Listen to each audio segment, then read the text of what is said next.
दोस्तों पिछले कुछ दिनों की अगर बात की जाए, भारत के अंदर बहुत सारे ऐसे स्टार्टअप है जैसा कि ओला, अबर, ई राइड, रेपिडो जैसी सर्विसेज जो कि बहुत सारे स्टेट के अंदर अपनी सर्विसेज प्रोवाइड करते हैं, जिसके अंदर लोग जो है अपना लोकल ट्रांसपोर्टेशन बुक करके एक जगह से लेके दूसरी जगह तक चले जाते हैं। हालांकि कुछ स्टेट्स की अगर बात की जाए तो लगातार वहां पे जो है ऐसी सर्विसेज को बैन किया जा रहा है, जिसके कारण बहुत सारे लोगों को परेशानियों का सामना करना पड़ रहा है। इसके साथ ही बहुत सारे स्टार्टअप एंड कंपनियों को भी लॉस झेलना पड़ रहा है। अगर पिछले कुछ दिनों की अगर बात की जाए, इंडिया के स्टेट कर्नाटका के अंदर ऐसी सर्विसेज को बैन कर दिया गया।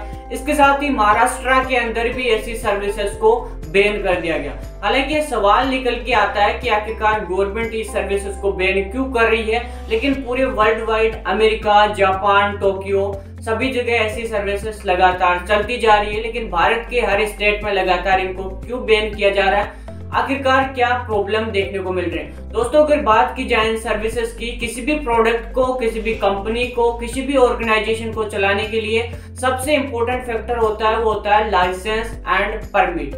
अगर बात की जाए रेपिडो सर्विसेज की, तो इसके कारण महाराष्ट्र गवर्नमेंट ने अभी भी अनाउंस किया है, उनके हाई कोर्ट ने एंड सुप्रीम कोर्ट ने भी, कि आपके पास ऐसा कोई लाइसेंस अवेलेबल नहीं है, या फिर आज तक ऐसा कोई लाइसेंस अनाउंस ही नहीं किया गया है कि बाइक्स को इस प्रकार से आप यूज कर सकते हैं। इसके कारण महाराष्ट्र के अंदर दिसंबर 2022 के अंदर इस सर्विस को सक्सेसफुली क्लोज कर दिया गया और वहां पे रेपिडो की सर्विसेज को बैन कर दिया गया। इसके साथ ही अगर बात की जाए, कर्नाटका गवर्नमेंट ने जो है ऐसी सर्विसेज को फुल्ली तरह से बैन कर दिया और गवर्नमेंट का खुद का ऐप लॉन्च कर दिया। इसके साथ ही अगर गवर्नमेंट की बात की जाए, गवर्नमेंट का यह भी कहना है कि ये सर्विसेज जो है वॉल्यूशन करती है।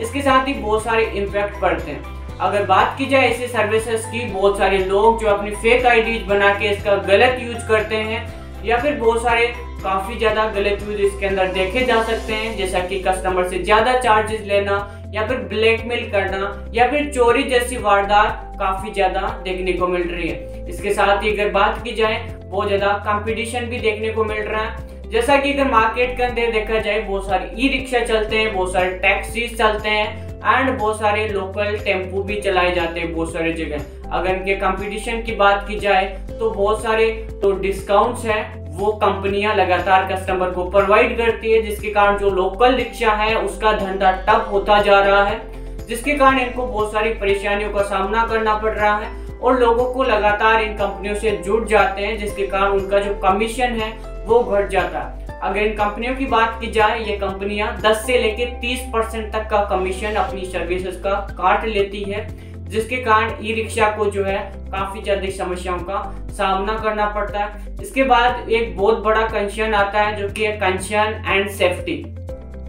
किसी भी चीज के लिए सेफ्टी जरूर होती है, हालांकि जो दुनिया के अंदर लोग जी रहे हैं वो अगर रहेंगे ही नहीं तो फिर आखिरकार सर्विसेज का फायदा क्या होगा। इसके कारण टॉप प्रायोरिटी पर रखा गया है सेफ्टी को, लेकिन बहुत सारे लोग बाइक्स का यूज काफी ज्यादा गलत यूज करते हैं। हालांकि बहुत सारे लोगों को ऐसा भी देखा गया है कि वो पैसों के लिए अपनी राइड्स को, अपनी गाड़ियों का, अपनी बाइक्स को बहुत ज्यादा तेज गति से चलाते हैं, जिसके कारण उनको जो है रेड लाइट पे बैन किया जाता है। या फिर बहुत सारे रेपिडो या फिर जोमेटो जैसी बॉयज की अगर बात की जाए, वो ज्यादा पैसे कमाने के लिए काफी ज्यादा ट्रैफिक रूल्स का उल्लंघन करते हैं, या फिर बहुत सारे एक्सीडेंट हो जाते हैं, या फिर बहुत सारे कस्टमर्स को इसका फायदा नहीं होता, उनको काफी ज्यादा शारीरिक नुकसान झेलना पड़ता है, जो कि एक इसका बहुत बड़ा इम्पैक्ट है।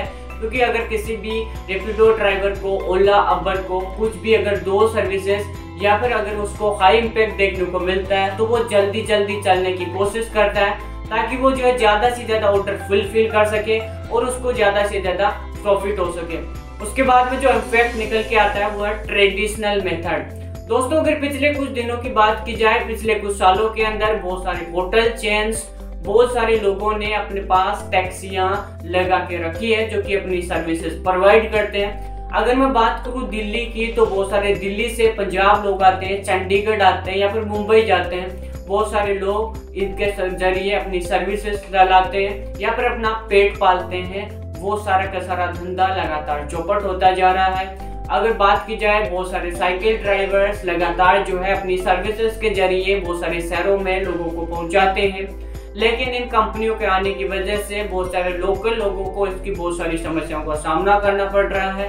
उनके पास बहुत ज़्यादा स्मार्टफोन नहीं है, टेक्नोलॉजी नहीं है, तो वो अपने आप को इससे रिलेट भी नहीं कर पा रहे आखिरकार ये टेक्नोलॉजी काम कैसे करती है, जिसके कारण बहुत सारे लोग जो है टेक्नोलॉजी का यूज करके काफी कम प्राइजेस के अंदर कैशबैक जैसी सर्विसेज के अंदर लोकल जो सर्विसेज है उनको यूज ही नहीं कर रहे। उसके कारण उनको जो है काफी ज्यादा नुकसान झेलना पड़ रहा है और जो है उनकी जीवन याचिका नहीं चल पा रही है, जिस कारण बहुत सारी जगह इन सर्विसेज को लगातार बैन किया जा रहा है या फिर गवर्नमेंट उनकी सुरक्षा के लिए साथ में जो फंड इश्यूज के लिए अपना खुद का ऐप लॉन्च कर रही है। तो आपको क्या लगता है, क्या ऐसे स्टार्टअप्स फ्यूचर के अंदर इंडिया में सस्टेन कर पाएंगे या फिर जो गवर्नमेंट है अपना खुद का ऐप लॉन्च कर देगी ताकि जो है लोगों की सेफ्टी कंसर्न रहे, साथ में प्राइवेसी, डेटा या फिर प्रॉफिट भी हमारे देश के पास, स्टेट के पास ही रहे। आपको क्या लगता है, आप हमें कमेंट में बता सकते हैं। हालांकि कर्नाटका गवर्नमेंट की बात की जाए, कर्नाटका गवर्नमेंट ने अपने रिक्शाओं के लिए खुद का ऐप लॉन्च कर दिया। हालांकि महाराष्ट्र गवर्नमेंट ने भी रैपिडो जैसी सर्विसेज को बैन कर दिया। अगर स्टेट्स की बात की जाए तो वहां पे भी ऐसे बहुत सारे मामले देखने को मिल रहे हैं। हालांकि बहुत सारे रूल्स बनाए जा रहे हैं, बहुत सारी एक्सेप्शनल सर्विसेज के अंदर ऐसे रूल बनाए भी जा सकते हैं। आपको क्या लगता है, आप हमें कमेंट में बता सकते हैं। धन्यवाद।